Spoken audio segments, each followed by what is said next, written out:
Some betrayals cut so deep they rewrite your understanding of trust itself.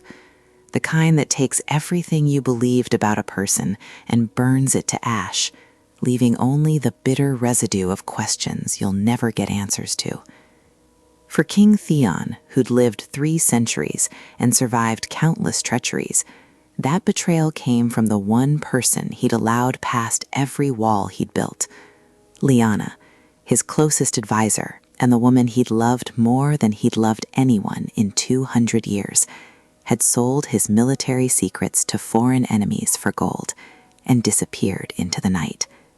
The resulting ambush had killed 47 of his best soldiers, men with families, with futures, with worth beyond their service. Dead because someone he trusted had decided money mattered more than loyalty. For 2 years, Theon had hunted her across 3 kingdoms, not for revenge, though the court assumed that's what drove him, for answers, for some explanation that would make the betrayal make sense. When his soldiers finally dragged her back in chains, bruised and defeated and silent, the entire court gathered to watch her execution. But when Lyanna was thrown at his feet in the throne room, when she finally looked up at him with eyes that held nothing but exhaustion and resignation, Theon did something that would be debated by historians for centuries. He stepped down from his throne, knelt beside her, and unlocked her chains without speaking a single word. Lyanna had been born into a minor noble family with more debts than dignity. Her father gambled away their estate before she turned 10. Her mother died of shame and illness shortly after. Lyanna and her younger brother were left with nothing but a crumbling manor and creditors who didn't care that they were children. She'd learned early that survival required intelligence and ruthlessness in equal measure. By 15, she'd taught herself enough about finance and law to negotiate payment plans that kept them housed. By 18, she'd secured a position in the royal archives through a combination of forged credentials and genuine brilliance. She was good at the work, exceptional, actually. She could analyze historical patterns and predict political outcomes with uncanny accuracy. She understood power structures and human nature in ways that took most people decades to learn. Within 2 years, she'd been promoted to junior advisor. Within 5, she was sitting in council meetings. By the time she was 25, she was King Theon's most trusted political strategist. Their relationship had started professionally. Long meetings that stretched into longer conversations, debates about policy that revealed compatible worldviews, shared meals where they'd talk about everything except work. Slowly, carefully, friendship developed into something deeper. Theon had been alone for so long, 2 centuries since his last serious relationship, ended by the inevitable mortality that claimed everyone he loved. He'd convinced himself he was fine with solitude. Then Lyanna appeared with her sharp mind and sharper tongue, challenging him and making him laugh, and somehow making the weight of immortal rule feel less crushing. He fell in love with her over the course of months, maybe years. It happened so gradually, he didn't notice until he was already too deep to protect himself. She seemed to feel the same. Late nights in his study where conversations turned intimate, touches that lasted longer than necessary, looks that said everything words couldn't. Eventually, inevitably, they crossed the line from advisor and king to something more personal and precious.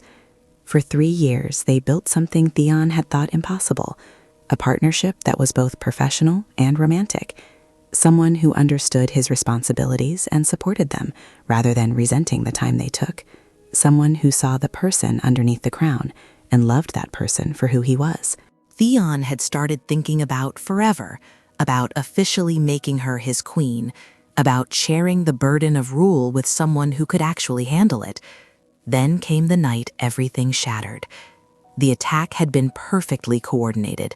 Enemy forces knew exactly where Theon's patrol would be, exactly when, exactly what their weaknesses were.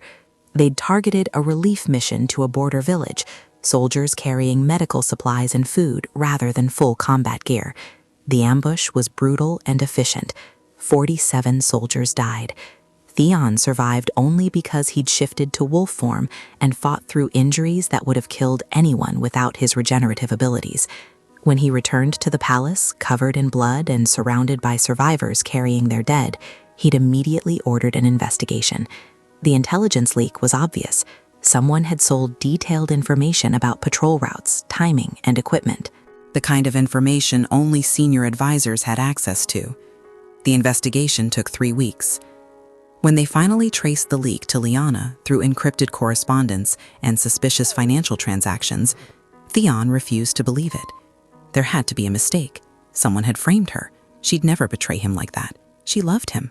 They loved each other. But then she disappeared the night before he planned to confront her, took money from the royal treasury, left a note that said only, "I'm sorry," in her handwriting, and Theon's world collapsed.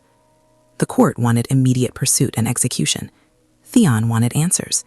He sent his best trackers after her, not to kill, but to capture and return. He needed to hear from her own mouth why she'd done it, what had driven her to trade lives for gold, whether anything between them had been real. The search took 2 years.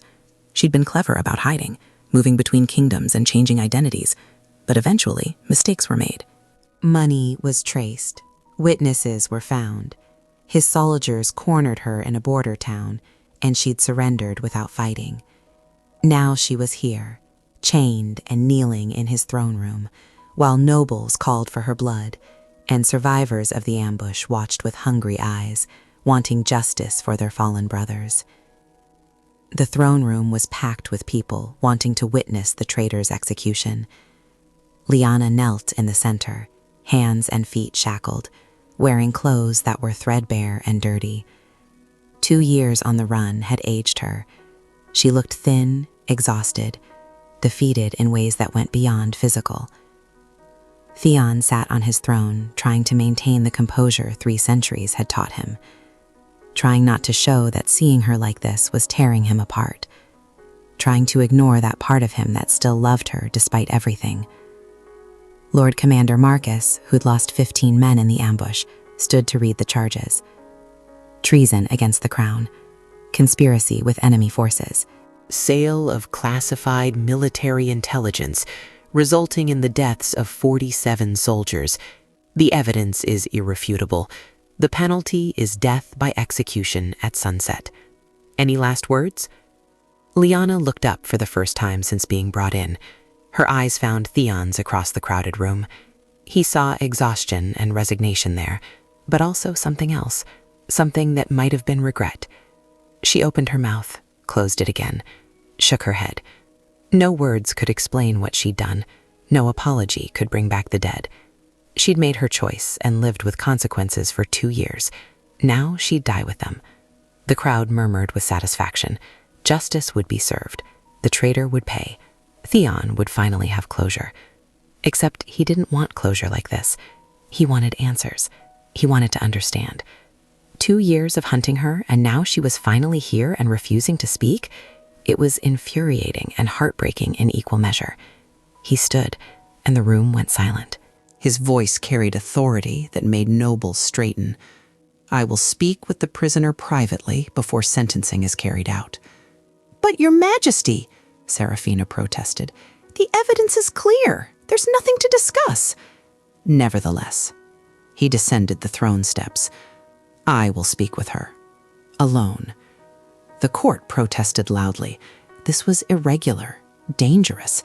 The traitor had already proven herself capable of manipulation. But Theon's word was law, and eventually the room cleared. Guards remained at the doors, but far enough to provide privacy. Theon approached Lyanna slowly. She kept her eyes down, refusing to meet his gaze now that they were alone. He knelt in front of her, eye level, despite the chains. "Why?" His voice was rough with emotion he couldn't quite hide. "Just tell me why." She was silent for long moments. Then, quietly, "My brother. I don't understand. He was taken by the people I sold information to. They had him for 6 months before I even knew. Sent me proof he was alive, and a simple offer, intelligence in exchange for his safety. I chose him over everything else. Theon felt something crack in his chest. You could have come to me. I would have helped. I would have sent every resource I had to rescue him. I know. Her voice broke. But they said if I told anyone, if I involved you or anyone else, they'd kill him immediately. So I did what they wanted and hated myself for it. The soldiers who died. She finally looked at him, tears streaming down her face. I carry every single one of them. I know their names. I know what I did. And I've spent 2 years wishing I'd made different choices. But he's my brother, Theon. He's all I have left of my family. I couldn't let him die. Where is he now? Dead. She said it flatly. They killed him 3 months after the ambush anyway. Sent me his body as proof they were done with me. So I ran, because I had nothing left and nowhere to go. All those men died for nothing, because I trusted enemies who were always going to kill him regardless. Theon felt rage and grief war in his chest, at her for not trusting him, at the enemies who'd manipulated them both, at himself for not somehow preventing this. Why didn't you fight when my soldiers found you? Why let them bring you back? Because I'm tired. Because living with what I did has been worse than any execution could be. Because maybe facing you and accepting punishment is the only thing that might ease the guilt. She met his eyes finally. I loved you. That part was real. Everything between us was real. But when it came to choosing between you and my brother, I chose blood. I'm sorry that choice killed your soldiers. I'm sorry I hurt you. But I can't say I wouldn't make the same choice again if it meant even a chance of saving him. The honesty gutted him. She wasn't asking forgiveness, wasn't making excuses, just stating facts and accepting consequences. Theon stood slowly. His hands were shaking, though whether from anger or grief he couldn't tell. You should have trusted me. I know. But I didn't.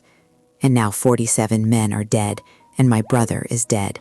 And I've spent 2 years running from the only person I ever actually loved. That's my punishment. Killing me is just making it official. He looked at her.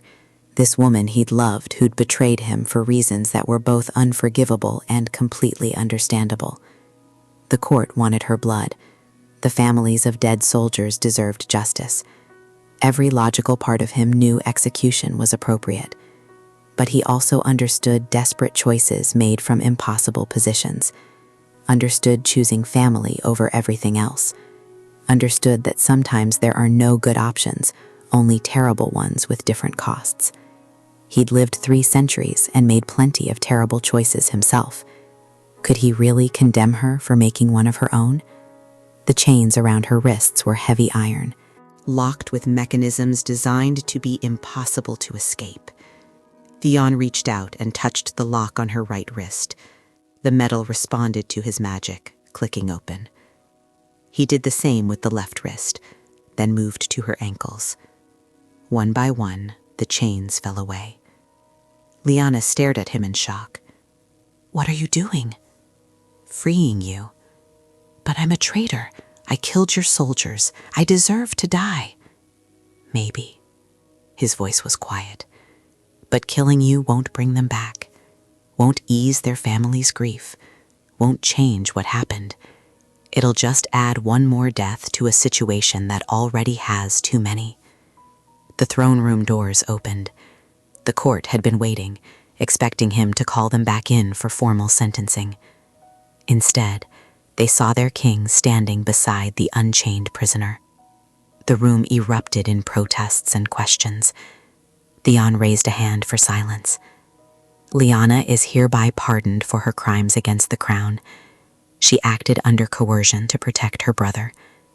Her actions resulted in tragedy, but they came from desperation, not malice. She is free to leave. Your Majesty, this is madness! Lord Commander Marcus stepped forward. My men died because of her. I know, and I'm sorry for their loss. But executing her won't bring them back. It'll just satisfy our desire for revenge. That's not justice. That's cruelty disguised as righteousness. But the law is what I say it is, and I say she's pardoned. This discussion is over. The court stood in stunned silence. Liana looked at Theon like she couldn't process what was happening. Why? She whispered the question only he could hear. Because I understand impossible choices. Because I've lived long enough to know revenge doesn't heal wounds. Because somewhere under the anger and hurt, I still love you enough to want you to live. Her face crumpled. I don't deserve this. No, you probably don't. But mercy isn't about deserving. It's about recognizing that we're all capable of terrible things under the right circumstances. Go. Liana, leave the kingdom. Build a life somewhere else. Try to forgive yourself, even though I'm not sure I can forgive you yet. She stood on shaky legs, still staring at him like he might change his mind. Then, finally, she turned and walked toward the throne room exit. The crowd parted silently, nobody willing to interfere with the king's decree, but clearly unhappy about it. At the doorway, she paused, turned back to look at him one last time. Thank you. He didn't respond, just watched her leave, taking with her the last piece of who he'd been before her betrayal. When she was gone, the court exploded with protests and arguments. Theon listened for exactly 30 seconds before cutting them off. Anyone who continues to question this decision can tender their resignation. I will not explain myself further. But Your Majesty, Seraphina said carefully, the families of the dead soldiers deserve justice. They deserve acknowledgement of their loss and support moving forward. I will meet with each family personally. I will ensure they're cared for, but I will not compound tragedy with more death. That's final. He left the throne room before anyone could argue further, retreated to his private quarters, and finally let himself break. The months following Liana's release were brutal. The court remained divided between those who understood mercy and those who saw it as weakness. The families of dead soldiers had mixed reactions. Some appreciated that the king chose forgiveness over vengeance. Others felt betrayed that their loved ones' deaths went unpunished. Theon met with every single family as promised, listened to their grief and anger, provided financial support and genuine apologies. Some accepted his decision. Some never would. He carried that weight. In private, Theon struggled with his own emotions. Anger at Liana for not trusting him. Grief for what they'd lost. Understanding of why she'd made her choice. And underneath it all, the stubborn remnant of love that refused to die despite everything. He'd freed her because killing her felt wrong. But that didn't mean he wasn't still hurt. Didn't mean the betrayal didn't still ache. 6 months after her release, he received a letter. No return address, but he recognized her handwriting. It was short. I'm working at a medical clinic in the eastern provinces, treating refugees and trying to do something good with whatever life I have left. I think about those 47 soldiers every day. I think about you every day. I don't expect forgiveness. I just wanted you to know I'm trying to be better than what I was. Thank you for the chance to try. Theon read the letter 3 times. Then he filed it away and tried to focus on ruling a kingdom that still needed him, regardless of his personal pain. A year after the release, reports reached him about a remarkable healer in the eastern provinces. Someone who'd established a free clinic for the poor and was doing incredible work. He knew without checking that it was her. She was trying to atone, trying to save lives to balance the ones lost because of her choices. It wouldn't bring back the dead, but it was something. 2 years after the release, Theon made a quiet visit to the eastern provinces, officially for inspection of border defenses, actually to see with his own eyes what she'd built. The clinic was modest but well organized. Patients lined up outside, mostly refugees and poor families who couldn't afford traditional healers. He watched from a distance as Liana treated a child with fever, her hands gentle and her voice kind. She looked different, older in ways that weren't physical. The guilt she carried showed in how carefully she moved, how thoroughly she treated each patient, like she was trying to earn redemption one person at a time. He didn't approach, didn't make his presence known, just watched for a few hours, then left. He wasn't ready to talk to her, might never be ready, but seeing her trying to do good helped something in him start to heal. 3 years after the release, Liana returned to the capital unexpectedly, appeared at the palace gates requesting an audience. Theon almost refused, but curiosity, or maybe that stubborn love, made him agree. They met in his private study. She looked nervous but determined. "Thank you for seeing me." He gestured to a chair but remained standing himself. "Why are you here?" "Because I need you to know something. I'm leaving, going to the Northern Territories where a plague outbreak needs healers. It's dangerous work. I'll probably die there, and I wanted to say goodbye properly. Before I left last time, I didn't get that chance." She took a breath. "I loved you. Past tense, because I gave up the right to present tense when I betrayed you. But I want you to know it was real. Every moment between us was real. And if I could go back and make different choices, I would, but I can't. So instead, I'm spending whatever time I have left trying to save people, trying to be someone worth the mercy you showed me." Theon was quiet for a long moment. Then, "Do you need supplies? For the Northern Territories? Medical supplies, funding, whatever you need?" She looked shocked. "You'd help me?"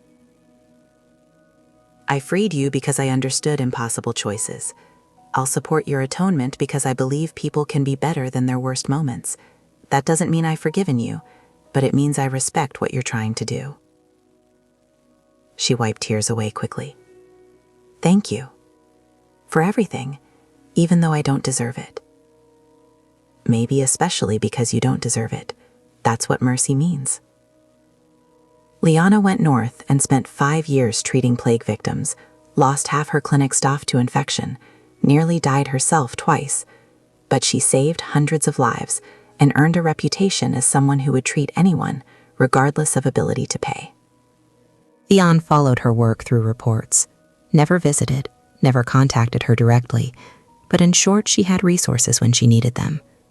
7 years after freeing her, he attended a memorial service for the 47 soldiers who died in the ambush, annual commemoration their families held.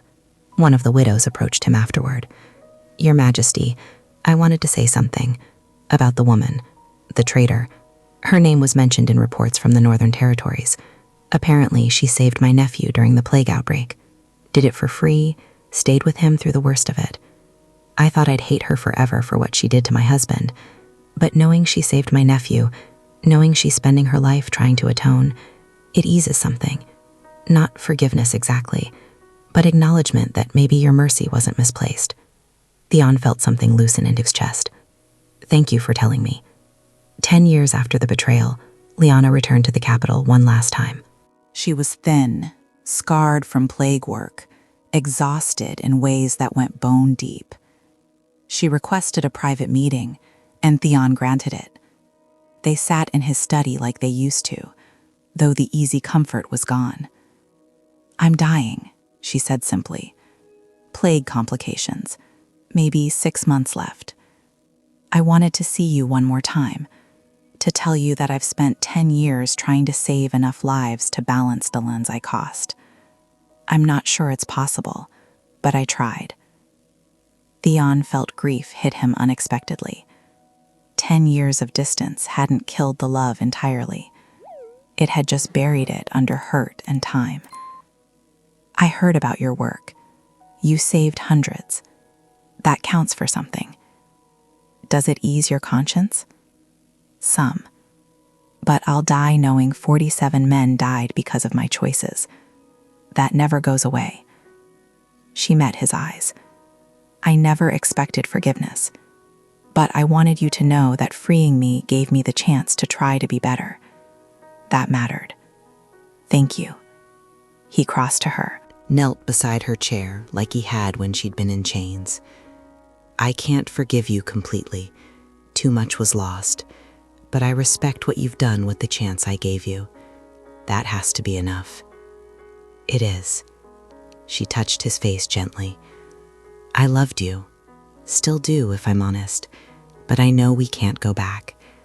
I just wanted you to know that what we had was the best thing in my life, even if I destroyed it. He took her hand. You were the best thing in mine too, for what it's worth. They sat in silence for a while, two people who'd loved each other and lost everything, and somehow found their way to this moment of painful peace. When she left, Theon knew it was the last time he'd see her alive. Liana died 4 months later at her clinic in the Northern Territories. She'd continued treating patients until the end, working through pain and exhaustion, because helping others was all she had left. News of her death reached Theon through official reports. The northern governor wrote that she'd been beloved in the region, that hundreds attended her funeral, that she died having saved more lives than most healers managed in full careers. Theon grieved privately, not for who she'd become at the end, but for who they'd been together, for the relationship destroyed by impossible choices and tragic circumstances, for the future they might have had if things had been different. He established a memorial fund in her name to support medical clinics in poor regions. Didn't make a public announcement about it, just quietly ensured her work would continue after her death. It felt right. She'd spent 10 years atoning. He could honor that. Years later, historians would debate his decision to free her. Some called it weakness, others called it wisdom. Theon never explained himself publicly, but in private moments, when asked by trusted advisors why he'd shown mercy to someone who'd betrayed him so completely, he'd say, "Because I understood that love makes us capable of terrible things when the people we care about are threatened. Because I recognized that executing her would have satisfied anger, but wouldn't have healed anything. Because I've lived 3 centuries and learned that mercy requires more strength than vengeance.